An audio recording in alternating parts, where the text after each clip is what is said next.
কিছু মানুষ দেখবেন বুড়া বয়সে নাটক সিনেমা দেখে, এত খারাপ হয়েছে যে বুড়া বয়সে যৌবন সে নাই, কিন্তু ড্যান্স দেখে আর নাচে আমার বাজারের ভিতরে। আমি একদিন বাজারে গেছি বাজার করার জন্য, তো দোকানের ভেতরে একটা টেলিভিশন চলতেছে। দোকানে টেলিভিশন চলে না, এই দোকানের টেলিভিশনে আমি খেয়াল করলাম দূর থেকে যে এখানে যুবকরা তো দেখতেছে বুইরা চাষারাও দেখতেছে, দেখতেছে। এবং কোন কোন ক্ষেত্রে দেখা যায় যুবক যেগুলো ওগুলোর চাইতে বুড়াগুলোর নকশ আরো বেশি খারাপ। ওইটা এত নড়াচড়া করে না, ড্যান্স দেখে এই বুড়াটা কত নড়াচড়া করে, এরকম খারাপ নকশ পাওয়া যায়। এই নকশ এত খারাপ কেমনে হইল? নকশ খারাপ হয়েছে, ভালো নকশ অনেক সময় খারাপের দিকে দৌড়াইতে থাকে। কেন? জমানায় নবুয়ত থেকে দূরে যেতেছি যে একদিন আগে নকশের রং ভালো ছিল, আজকে নকশের রং খারাপ। খালি চেয়ার বলে তাহলে আবার অন্য কেউ বলব, ঠিক না? হয়তো বসতে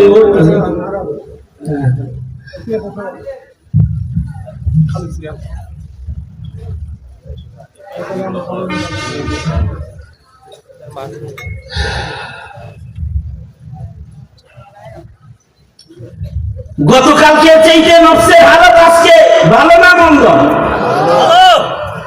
মন্দ মন্দ, হ্যাঁ জি মন্দ।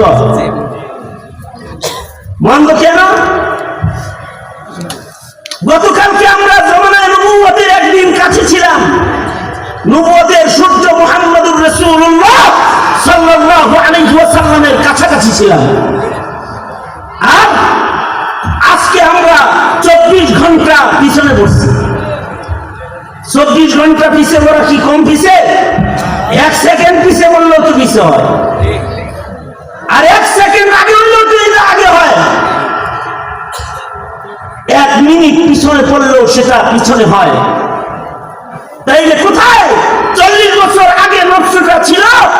হাকিম তিরমিজিকে আল্লাহর রাসূল বলতেছেন 40 বছর আগে তুমি ছিলা আফতাবে নবুয়তের 40 বছর কাছে, আর এই 40 বছর পরে বুড়া বয়সে তখন তুমি হলো আফতাবে নবুয়ত থেকে 40 বছর দূরে। 40 বছর দূরে গেছো, বাকি কাছাকাছি যারা বসে যতক্ষণ থাকে ততক্ষণ তো আলো বেশি হয়, যত বাকির থেকে দূরে যায় তত তো আলো কমেই যায়।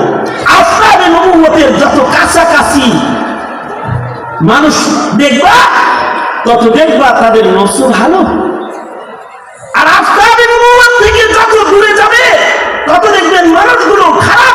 এখানে আল্লাহ রাসূল বলেছেন খায়রুল কুরুনি কারনি সুম্মাল্লাযীনা ইয়ালুনহুম সুম্মাল্লাযীনা ইয়ালুনহুম। দিন যাবে, নফস খারাপ মানুষের সংখ্যা বাড়বে, জমানাও খারাপ হবে, কারণ আফতাবে নবুয়ত থেকে এগুলো দূরে সরতেছে। এ কারণে আগের যুগের যুবকরা যে সকল গুনার কল্পনা করে নাই, এখনকার যুগের কিশোর কিশোরীরা সেই গুনাহ বাস্তবায়ন করে। কি এখনকার যুগের কিশোর কিশোরীরা, যুবক যুবতীরা যেটা ধারণা করে নাই, চিন্তা করে নাই, জমানায় নবুয়ত থেকে দূরে যাওয়ার কারণে এই যুগের বিজ্ঞানের যুগে কিশোর কিশোরীরা সেই গুণাকে বাস্তবায়ন করে। বুড়ারা নেশা করে নাই। আর এখনকার যুগে 12 বছরের একটা বাচ্চা রয়েছে আমার কাছে, এক বাপে হুজুর একটু ফুল দেন, কি হয়েছে কি করে, বাবা সত্য 12 বছর 13 বছর বয়স, একটু লম্বা হয়েছে, ঝাঁকি দিচ্ছে শরীরটা। আর যে বুড়াগুলোর লোকে চলে দুষ্ট সঙ্গ তাকে এত দুষ্ট বানিয়েছে যে 12-13 বছরে বাবা আসক্ত হয়েছে। ইয়াবা আসক্ত, 12 বছর 15 বছর 16 বছরের যুবক আর 17 বছরের যুবতীরা জেনা আসক্ত, যুবকরা জেনায় আসক্ত।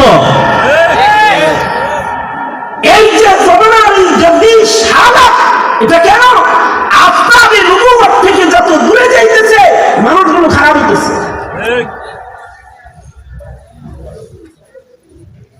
এ কারণে নফস তো খারাপই করতে চাইবে, তার মানে হলো আগামী 10 বছর পরে নফস আরো এত খারাপ হবে, সব সময় গুনার বাতি জ্বালায় বসে থাকতে মনে চায়। বাতি জ্বালায় বয়ে থাকলে নফসের ভেতরে বাতি জ্বললেই গুনাহ লেখা হবে না আমলনামায়। উম্মতের শ্রেষ্ঠত্ব এটা। ইচ্ছা হইলেই গুনার ইচ্ছা জন্মাইলেই গুনাহগার নয়, বরঞ্চ ইচ্ছা শক্তিকে দমন করার মাধ্যমে আল্লাহর সন্তুষ্টি, আল্লাহর জান্নাত দখল করে যায়। এ কারণে আল্লাহ তাআলা বলেন, ওয়া আম্মা মান খাফা মাকামা রাব্বিহি ওয়া নাহান নাফসা আনিল হাওয়া ওয়া আম্মা মান খাফা মাকামা রাব্বিহি ওয়া নাহান নাফসা আনিল হাওয়া ফাইন্নাল জান্নাতা হিয়াল মাওয়া। যাদের ভিতরে দুইটা সিফাত হবে জান্নাত তাদের ঠিকানা আল্লাহ বানায় দিবেন। হোক না তার আগমন দাজ্জালের জমানায়, একেবারে ভয়ঙ্কর জমানায় যদি তার আগমন হয়। আমরা এখন আছি 1000 বছর পরে জমানায় নবুয়ত থেকে, আরো 1000 বছর পরে যদি যায়, কিন্তু জমানা এত খারাপ যে চতুর্দিকে গুনাহ জোয়ার। এরপর যদি এই ভয়ঙ্কর সমাজের ভয়ঙ্কর সময়ের মানুষগুলার ভেতরে দুইটা গুণ থাকে, কয়টা গুণ? হ্যাঁ জোরে বলো, আওয়াজ করে বলো, কয়টা গুণ? হ্যাঁ যুব সময় হাত তুলে বলো, কয়টা গুণ থাকে? দুইটা গুণ থাকে। কয়টা গুণ? জমানা আরো ভয়ঙ্কর হওয়ার পরেও যদি দুইটা গুণ কারোর ভেতরে পাওয়া যায়, এটা হলো আল্লাহর ভয়। ওয়া আম্মা মান খাফা মাকামা রাব্বিহি ওয়া আম্মা মান খাফা মাকামা রাব্বিহি ওয়া নাহান নাফসা আনিল হাওয়া। আল্লাহর ভয়ের গুণ, যেই ভয়টা ভেতরে থাকার কারণে নফস যা চায় তা সে করে নাই, সে নফস দমনকারী হয়ে গেছে। এই দুটি গুণ যদি কারোর ভেতরে মিলে তো জান্নাত তার ঠিকানা হয়ে যাবে। আল্লাহ তাআলা তাকে জান্নাত দান করবে, নিজের কাছে জান্নাত দিবে, ছোটখাটো জান্নাত দিবে না, কাছাকাছি জান্নাত যেগুলো আছে সেগুলো দান করবে, মর্যাদার জান্নাত দান করবে, দুইটা জান্নাত দান করবে, দুইটা জান্নাতের বাড়ি দান করবে। যদি তার ভেতরে নফস দমন করার ক্ষমতা থাকে, অর্থাৎ নফস চাইতেছে গুনাহ করতে, সে করতেছে না, বড় গুনাহ হোক ছোট গুনাহ হোক, অথবা গুনাহ হয়ে গেছে সাথে সাথে তওবা করেছে, ছোট একটা গুনাহ হয়েছে তওবায় পাগল হয়ে গেছে, এই যে ইচ্ছাটা, এটা খৌফ ও খাশিয়াতের কারণে তওবা নসিব হয়। খৌফ ও খাশিয়াতের কারণে ইজতিনাব আনিল মাসিয়াত, গুনাহ বর্জন করা সম্ভব হয়। খৌফ ও খাশিয়াত হলে গুনাহ থেকে তওবা নসিব হয়। যার খৌফ ও খাশিয়াত থাকে না তার তওবা নসিব হয় না, সে গুনাহ থেকে বাঁচতেও পারে না। গুনাহ যদি হয়ে যায় ভুলে, অনেক সময় ভুলে অপরাধ হয়ে যায়, কিন্তু আল্লাহর ভয় থাকলে সে তার থেকে মুক্ত হওয়ার লেগে পাগল হয়ে যায়। যেমন দুটি উদাহরণ শুনেন। এই উম্মতের সবচেয়ে বড় ক্ষুধাভীতু মানুষ হলেন হযরত আবু বকর। আবু বকরের চেয়ে বড় ক্ষুধাভীতু এই উম্মতের ভিতরে আর নাই। এই উম্মতের সবচেয়ে বড় মুত্তাকির নাম আবু বকর। সকল নবীদের পরে যে মানুষটা সবচেয়ে বেশি সম্মানী উম্মতদের ভেতরে, সকল নবীদের পরে উম্মতদের ভেতরে সবচেয়ে বেশি সম্মানিত হলেন হযরত আবু বকর। আবু বকরের সম্মান নবীদের পরেই আবু বকর। শুধু এই উম্মতের শ্রেষ্ঠ মানুষটা আবু বকর, সকল উম্মতের শ্রেষ্ঠ। যত উম্মত দুনিয়া আসছে সব উম্মতের শ্রেষ্ঠ হলেন হযরত আবু বকর। কেন? আবু বকরের চেয়ার বড় ছিল, খলিফাতুল মুসলিমিন ছিল, এর লেগে আবু বকরের দাম বেশি না, আবু বকরের টাকা বেশি ছিল, দুনিয়ার বড় ধনীদের একজন ছিল।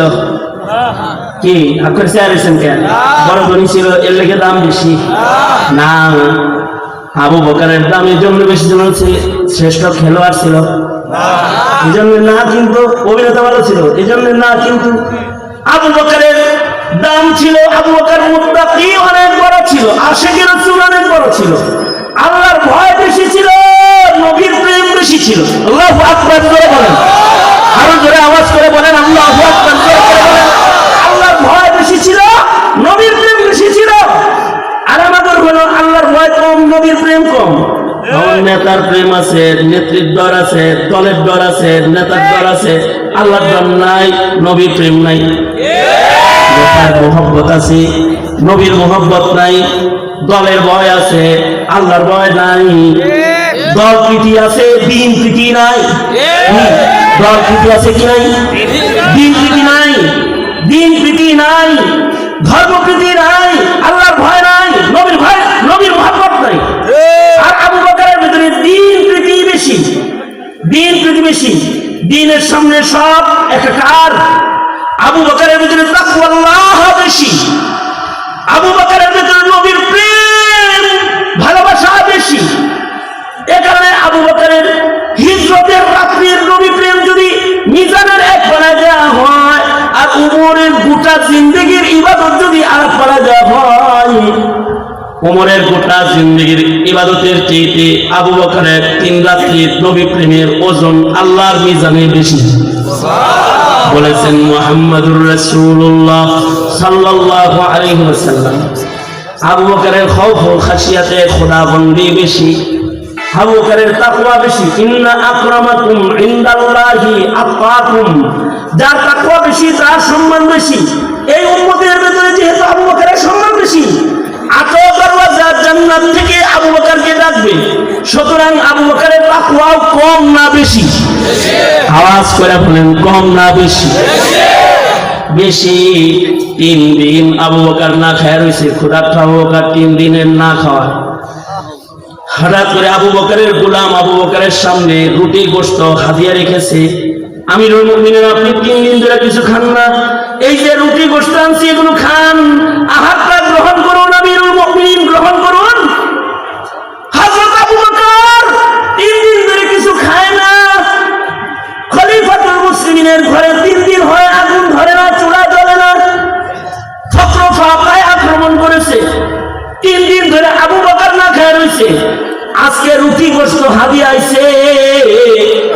আবু বকর 1 টুকরা গোশত আর রুটি ছিঁড়া মুখের ভিতরে দিয়ে দিছে, এটা চাবাইতেছে, ঢোকটা গিলেও ফেলেছে, গোশত রুটিগুলা 1 লোকমা পেটের ভিতরে চলে গেছে। এবার খাইতেছে আর কথা বলতেছে, এই গোলাম, এই যে রুটি গোশতগুলো আনলে, এত সুন্দর গোশত সুন্দর রুটি কে দিল? গোলাম বলতেছে, আবু বকর কিন্তু চাবাইতেই আছে, এখনো লোকমা গিলে নাই। তো গোলাম বলতেছে, জ্বরে বক মরে ফকিরের কেন উঠে পারে? কেমনে জ্বরে বক মরছে? জ্বরে বক মরছে হলো জাহিলিয়াতে, আমি তখনও মুসলমান হইনি, আমি তখন কাফের ছিলাম। জাহিলিয়াতে আমি একজনের চিকিৎসা করছিলাম, একজনের পানি ভরা দিছিলাম, রুকিয়া করছিলাম, ঝাড়ফুঁক করছিলাম, পানি ভরা দিছিলাম। আল্লাহ কি কুদরত, পানি ভরা শরবত। আমি ঝাড়ফুঁক করছি আর সে ভালো হয়ে গেছে, পালাই গেছে। আমার সাথে একটু আগে একজন দেখা করছে, মানে আসার পরে দেখা করছে, আপনাদের কমিটি সদস্য পরিচিত, খুব মহব্বতের মনোভাব, আপনার দোয়ার বরকতে বাচ্চা হয়ে গেছে। গত মাহফিলে পানি ভরা দিয়েছিলেন, এবার তো আল্লাহ দিলে 7 মাস। আর একজন রুগী আছে, হেদেরও পানি ভরা দিয়ে দেবেন। আমি মনে মনে করি, জ্বরে বক মরে ফকিরের কারামতি পারে। আমি দিছি কত মাহফিলে পানি ভরা, 7 মাস হয়েছে, বাচ্চা বেঁচে আছে। কদিন ধরে বাচ্চা হয় না, জ্বরে বক মরে ফকিরের কারামতি পারে, ফকিরের কারামতি বেড়ে গেছে। জ্বরে বক মরছে, ফকিরের কারামতি বাড়ছে, কেমনে বাড়লো? জাহিলিয়াতে একটা ঝাড়ফুঁক করছিলাম, রুগী ভালো হয়ে গেছে।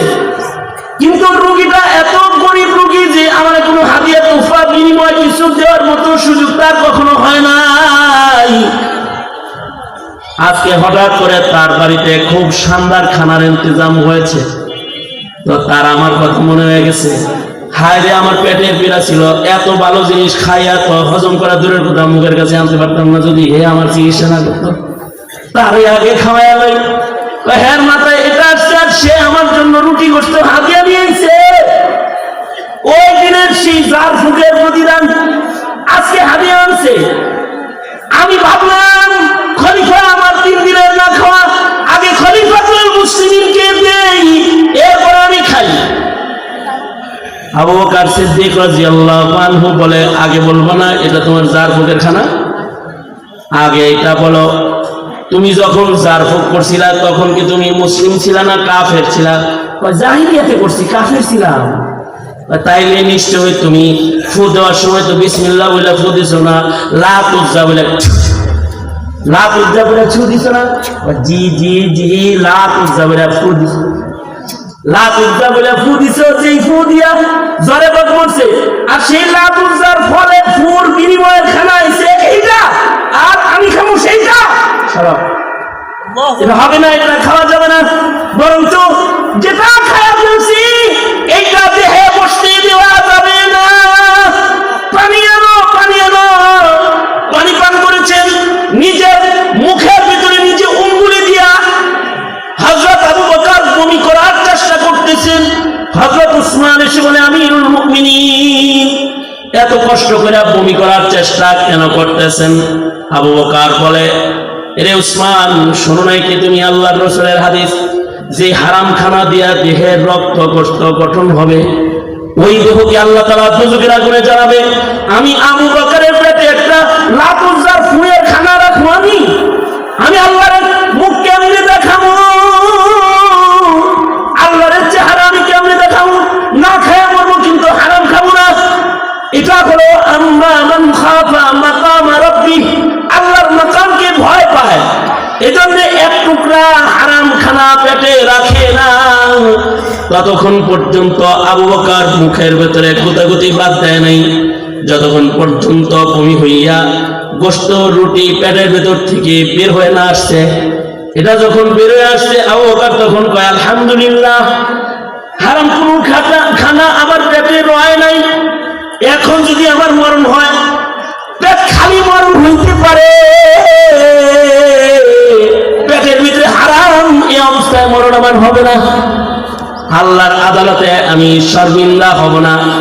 এটাকে বলা হয় তাকওয়াল্লাহ। তাকওয়া থাকার কারণে হারাম এক লোকমা খানা পেটে গেলে সে তার রাখে না, ভুলে গেলে এটাকেও বাই করার চেষ্টা করে। আর যদি তাকওয়াল্লাহ না থাকে তো হারাম খাওন দিয়াই ভোগ বিলাস করে। বিলাসিতা একদম করে হারাম খানা দিয়া মুসলমানেরা, হারাম খানা তো হারামই মনে করে না, সুদরে মনে করে ব্যবসা, আর ঘুষরে মনে করে হাতিয়া, মুবারক হাতিয়া। আর পূজার পোশাককে মনে করে এটা তো বরকতের খানা, পূজার পোশাক এটা মুসলমানের বরকতের খানা মনে করে খায়। আর ইসরায়েলি পণ্য এগুলোর ব্যাপারে হাত ভেঙে যাইতে রাজি না, তো হার্ড হওয়া ভালো না, সফট কর্নার থাকা ভালো, সফট কর্নার। সারা দুনিয়া ফতোয়া দিছে যে যে সকল পণ্যগুলোর সাথে ইসরায়েলের সম্পর্ক আছে সেগুলো কিনবা না, ব্যবহার করবা না, সেগুলো খাবা না, বর্জন করো। ইসরায়েল আগামীকাল অচল হয়ে যাবে, বর্জন করো, আগামীকাল ইসরায়েলের ক্ষমতা নষ্ট হয়ে যাবে। করাচি থেকে মুফতি তাকি উসমানী সাহেব ফতোয়া দিল, কনফারেন্স করলো, হাটাজারি থেকে ফতোয়া দিল, সারা দুনিয়া থেকে ফতোয়া দেওয়া হয়েছে ইসরায়েলের সাথে সম্পৃক্ত কোম্পানিগুলোর পণ্য বর্জন কর্মসূচি পালন করো। কিন্তু তখনও সফট কর্নারে দাঁড়িয়ে আছে। কত সুন্দর মুত্তাকি বান্দা সাথে। এই সিরাজগঞ্জ চৌরাস্তায় একটা হোটেল ভাঙলে নতুন আর একটা হোটেল আছে না,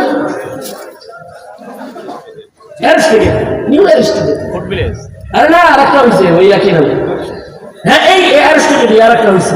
এই এক সপ্তাহ আগের ঘটনা। এইখানে বসে আমি আর হাবিবুল্লাহ মাহমুদ কাসেমি দুইজন একসাথে খাবার খাইতেছি, পাশের টেবিলে স্বামী স্ত্রী একজন খানা খাইতেছে, পাশাপাশি চেয়ার টেবিল যেহেতু কথার আওয়াজ আমাদের হেরা শুনে হেরটা আমরা শুনি, পাশাপাশি যেহেতু একটু অদূরেই তো, সামান্য দূরে আওয়াজ শোনা যাইতেছে। তো খাবার তো দিছে, খাবার দেওয়ার পরে পানি দিছে হলো কিনলে, তাদের নাম কি? কিনলে। এটা দিচ্ছে পেপসি কোম্পানির পানি, কোকাকোলা কোম্পানির পানি। আমরা তো এই পানি খাবো না, কিনলে খাবো না। আমরা কিনলা যেহেতু খাবো, বাংলাদেশিটা খাবো, ওই কোম্পানির জিনিস খাবো না। যার পার্সেন্ট ইসরায়েল পাবে টাকা খাবো না কমাস কম বর্জন। তো আমরা বলতেছি তোমাদের কি কিনলে ছাড়া অন্য কোনো বাড়ি আছে না, আর অন্য কোনো বাড়ি নেই, এটাই খেতে হবে। আমরা বললাম যে তাহলে যাও বাহির থেকে নিয়ে আসো। তো খাদেম দেয় নিয়ে আসে, খাদেম ওরা পাঠাই দিলাম যে যা এই অন্য পানি বাংলাদেশি কোম্পানির পানি কিনে নেয়। খাবার খাচ্ছি, আমরা তো খাবারের সময় বাংলাদেশি পানি কিনে এনে খাচ্ছি। বিবি তার স্বামীকে বলতেছে, শুনতেছি আমরা, তুমিও মুসলমান হেরাও মুসলমান, দেখছ তুমি তো দিলার ঘা ঘা করে খাই ফেললা, এরা বাহির থেকে কিনে এনে খাইলো তবে এটা খাইলো না। তাই চিন্তা করলাম স্বামী আর স্ত্রী, কিন্তু স্ত্রী তাকওয়াল্লাহ স্বামীর তুলনায় ভালো। ঠিক চান্দ, স্বামীর তুলনায় দিদির তাকওয়াল্লাহ কি খোদা দিদিটার মানটা একটু ভালো। বিবি বলতেছে দেখছো হুজুররা কিন্তু খেলো না, তুমি কিন্তু ঘাট করে খেয়ে ফেলেছো। জামাইটা যদি মুত্তাকি হইতো তাহলে ও বলতো আসলে আমরা তো একটু খেয়াল করি না, এটা আসলে ভুল হয়েছে, আমাদেরও খাওয়া ঠিক হয়নি। এটা বললে এটা হইতো তাকওয়ার আলামত। কিন্তু এই মগায় কয় কি তাই এগুলো হুজুররা ওনারা হার্ড লাইনে আছে, আমি একটু সফট লাইনে আছি। ওনারা হার্ড লাইনে আছে কিন্তু আমি সফট কর্নারে আছি। আমি এই সমস্ত জিনিস নিয়ে বাড়াবাড়ি করি না। মিয়া সব কিছুর ব্যাপারে সফট কর্নারে থাকা ভালো না। কাদিয়ানির বিজয় হয় আর তুমি সফট কর্নারে বসে থাকো। নাস্তিকরা জামাও বাজাও, বিজয়ের বাবুও বাজাও, তুমি সফট কর্নারে বসে থাকো। মরবা তো কবরে যাও, তোমার চামড়া তুলে নেওয়া হবে, চামড়া তুলে নেওয়া।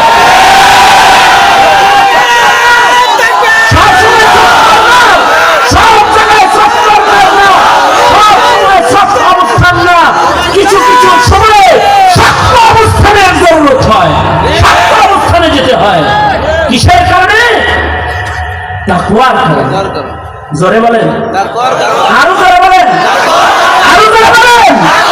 তাকওয়ার কারণে শক্ত না, হাত হয়ে যেতে হয়। তাকওয়ার কারণে সাহাবীদের তাকওয়া বেশি, এজন্য কুফরের মোকাবেলায় তারা হাত। আশিদ্দাউ আলাল কুফার রুহামাউ বাইনাহুম, কোরআনের আয়াত। কাফেরদের বেলায় শক্ত, নিজেরা নরম। আর আমরা হয়েছি হলো রাজনৈতিক স্বার্থের কারণে নিজেরা শক্ত। আওয়ামী লীগ বিএনপির দুশ্মন, বিএনপি আওয়ামী লীগের দুশ্মন, জাতীয় পার্টি বিএনপির দুশ্মন, আওয়ামী লীগের দুশ্মন, অথবা জামাত ইসলাম বিএনপির দুশ্মন, বিএনপি জামাত ইসলামের দুশ্মন। এক এক দলের দুশ্মনে পরিণত হয়েছে।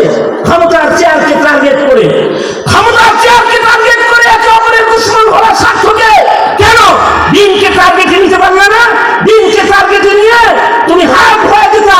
তুমি যদি দিন সামনে নিয়ে সবাই মিলে ঐক্যবদ্ধভাবে সকলে মিলে সব দল মিলে হাত অবস্থানে চলে যেত, তাহলে এই দেশে কাদিয়ানীরা আশকারাও পেত না, নাস্তিকরা তুলা করে নিয়ে মস্করাও করতে পারত না, মস্করাও করতে পারত না। কেন হাত হয়ে কখনো কখনো হাত হয়ে যেতে হয়। ইমানের বেলায় কখনো কখনো শক্ত অবস্থানকে গ্রহণ করতে হয়। সফট কর্নারে দাঁড়ায় থাকা তখন মুনাফিকের আলামত হয়। এ কারণে আবু বকর হাত লাইনে দাঁড়িয়ে আছে। কিসের কারণে? তাকওয়ার কারণে। একটা টুকরা রুটি আর গোশতটাকে মুখের ভেতরে অঙ্গুলি মেরে কথা দিতে পারল, একটা টুকরা গোশতকে মুখের ভেতরে অঙ্গুলি দিয়া বমি করে বের করে এনেছে। কেন? আল্লাহর ভয়ে। আর একটা ঘটনা শুনে, হযরত উমর ফারুক রাদিয়াল্লাহু আনহু, ওনার কাছে দুধ আসছে। দুধ যেহেতু রাসূল পছন্দ করতেন, হযরত উমর দুধ পছন্দ করতেন। দুধ হাতে আসছে আর দুধটা খায় ফেলছে। দুধ খায়া ঢোক গিলা জিগায়, বড় মজাদার দুধ তো, তোমার নিজের ঘরের পালার কোন পশুর দুধ আনছো বুঝি? যিনি দুধ আনছে হে কয়, না গরিব মানুষ, আমি উঠ সাগর পাবো বলছে, পেটে ভাত নাই, আর উঠ পাবো দুধ খাবো আমি, তাহলে কিসের দুধ আনবে এটা? যিনি আসছে তিনি বলে, জীবনে তো আপনাকে কিছু খাওয়াতে পারি না, দুধ, মধু, জৈতুন এগুলো আপনার পছন্দের খানা, এটা আমি চাই। তো বাইতুল মালে উটের দুধ যেগুলো, অর্থাৎ যোগ্যরাজ্য বাইতুল মালের উট, এই উটের দুধগুলো, বাইতুল মালে যে উটগুলো আছে এই উটের দুধগুলোকে এই মদিনার গরিবদেরকে সাপ্তাহিক ভাবে বন্টন করে দেওয়া হয়। সেই বন্টনে আজকে বাইতুল মালের দুধ আমি পাতে পাইছি। চিন্তা করলাম একা খামু কেন, খলিফারে লয়া খাই, তাই আপনার জন্য এক গ্লাস আছে। এই কথা শোনার পরে হযরত ওমর বলে, এটা আমার দিলা, হে আবার ফতোয়া দেয়, সুন্দর একটা ফতোয়া দিচ্ছে, ফতোয়া রাইট, রং না। সে বলতেছে আমার জন্য সাদাকা, আপনার জন্য তো হাদিয়া, খান না, সমস্যা। আমি সাদকা পাইছি, কিন্তু সাদকাটা আমি আপনাকে হাদিয়া খাওয়াচ্ছি, আপনার জন্য তো হাদিয়া, খান না। হযরত ওমর বলে, তোমার কথা তো ঠিক, কিন্তু আমি আমিরুল মুমিনিন, এই বাইতুল মাল আমার হাতের নিচে, এই দুধ পেটে থাকা অবস্থায় যদি আমার মরণ হইয়া যায়, আর যদি আল্লাহ আমাকে বলে বাইতুল মাল যার অধীনে ছিল ওমর খলিফাতুল মুসলিমিন, তার পেটে বাইতুল মালের দুধ দেখা যায় করে, ব্যাখ্যা দেওয়ার কি টাইম আছে? আল্লাহর কাছে এত ব্যাখ্যা দেওয়ার টাইম তো নাই। যদি ব্যাখ্যা দেওয়ার আগে আযাব শুরু হইয়া যায় তো উমর ধরা খাওয়া যাবে, ডাইরেক্ট না খায়া তোমার বাড়ি ঘুরায় খাওয়া হইল, ডাইরেক্ট বাইতুল মাল থেকে দহন করে খাই নাই, কিন্তু তোমার দিয়ে ঘুরায় না খাইলাম, একই জিনিস সুজা নাই না, এমনি আসছে পেটে, আর এ অবস্থায় যদি মরণ হয় তাহলে ধরা খাওয়া লাগবে। এই কারণে এই দুধকে বাইতুল মালের দুধ আমি আমার পেটে রাখতে পারি না, কারণ আমার আল্লাহর ভয়, যদি এই অবস্থায় আমার মরণ হয় তাহলে ধরা খেয়ে যাব। সাথে সাথে উঙ্গুলি দিয়ে হযরত ওমর বমি করলেন। মুয়াত্তায় ইমাম মালিক রাহমাতুল্লাহ আলাইহি ঘটনা এনেছেন, শেষ বেলায় মুখের ভেতরে উঙ্গুলি দিয়ে হযরত ওমর বমি করলেন এবং পেটের দুধগুলাকে ফেলে দিলেন, খাইলেন না, সাদকার মাল খাইতে পারলেন না, আল্লাহর ভয়। আর রিজার্ভ ফান্ড গায়েব হয়ে যায়, এটাও কারণ হলো আল্লাহর ভয় নাই। জাতির সম্পদ জবর দখল করে খাওয়ার প্রতিযোগিতার মাঠে নেমে যায়। এই ইলেকশন ইজ কামিং, ইলেকশন চলে এসেছে, আর যারা নেতা হবে তারা বড় বড় অফারে আছে, একে অপরের প্রতিযোগিতায় ইলেকশন হবে, একজন নমিনেশন দিবে, আরেকজন বিরোধী দল দাঁড়াবে। কি জন্য দাঁড়াবে? খেদমত করার জন্য না, না, না, আঙ্গুল ফুলে কলা গাছ হওয়ার প্রতিযোগিতার ময়দান ইলেকশনের ময়দান, আঙ্গুল ফুলে কলা গাছ হওয়ার ময়দান। বাংলাদেশে কোন নেতা হয়ে উমরের মতো ফয়নি হয় নাই, যেমন উমর ইবনে আব্দুল আজিজ রাহমাতুল্লাহ আলাইহি, উনি আমিরুল মুমিনিন ছিলেন, হযরত ওমর ইবনে আব্দুল আজিজ রাহমাতুল্লাহ আলাইহি। কত বছর আমিরুল মুমিনিন ছিলেন? 2 বছর 4 মাস, 2.5 বছর।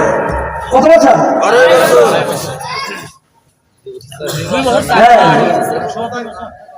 ভালো করে শুনুন, আবার একটু ভালো করে বলুন। কত বছর খলিফাতুল মুসলিমিন ছিলেন? 2.5 বছর। 2.5 বছর খলিফাতুল মুসলিমিন ছিলেন ওমর ইবনে আব্দুল আজিজ রাহমাতুল্লাহ আলাইহি। 2.5 বছর।